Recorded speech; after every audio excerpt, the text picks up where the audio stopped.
Hi hello வணக்கம். எடப்பாடி பழனிசாமி மீது கோபத்தில் உள்ளனர். எங்கள் மாவட்டங்களில் சம்பந்தமே இல்லாதவர்களை வேட்பாளராக போடுகிறார்கள். அப்படி போட்டால் தேர்தலில் யார் வேலை பார்ப்பார்கள்? அதனால்தான் இப்போது யாரும் வேலை பார்க்கவில்லை என்று எடப்பாடி பழனிசாமி கூறுகிறார் என்று அதிமுக முன்னாள் நிர்வாகி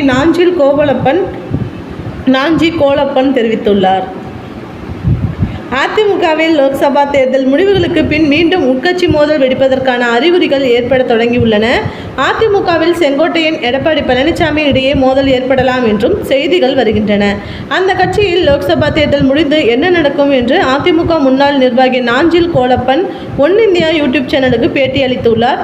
அதில் அதிமுக உடையும் என்று திமுக அமைச்சர் கூறுகிறார். அதிமுக மீதான பாசத்தில் இப்படி கூறுகிறார்கள். அதிமுக சீரழிந்து போய்விட்டது. பெரிய தலைவர்கள் இருந்த கட்சி சீரழிந்து விட்டது, மோசமாகிவிட்டது. எப்படியெல்லாம் இந்த கட்சி இருந்தது என்று நினைத்து அப்படி திமுக அமைச்சர்களை பேசும் நிலை ஏற்பட்டு உள்ளது. ஜூன் 4ஆம் தேதிக்கு பின் கட்சியின் உண்மையான நிலை தெரியும். கட்சி எவ்வளவு மோசமாக இருக்கிறது என்றும் தெரியும். செங்கோட்டையன் நினைத்திருந்தால் அதிமுகவை அப்போதே கைப்பற்றி இருக்கலாம். அவர் நினைத்து இருந்தால் அப்போதே கட்சியை தனக்கு கீழ் கொண்டு வந்து இருக்கலாம். ஏன் வேண்டாம், எதுக்கு வேண்டாம் என்று அப்போது நினைத்தார் என்று தெரியவில்லை. அவர் இப்போது மீண்டும் வருகிறார். ஜூன் 4க்கு பின் களமிறங்கலாம். எடப்பாடி பழனிசாமிக்கு பாடம் எடுக்கலாம் என்று அவர் நினைக்கிறார். ஜெயலலிதா காலத்தில் இருந்தே தலைவர் அவர். ஜூன் 4க்கு பின் நல்ல முடிவு எடுக்க அவர் வெளியே வருவார். அதிமுகவில் சமுதாய ரீதியான மோதல்கள் எல்லாம் இப்போது இல்லை, அப்போதும் இல்லை. எப்படி இருக்கும்? வார்டிலேயே 2019இல் அதிமுக தோல்வி அடைந்துள்ளது.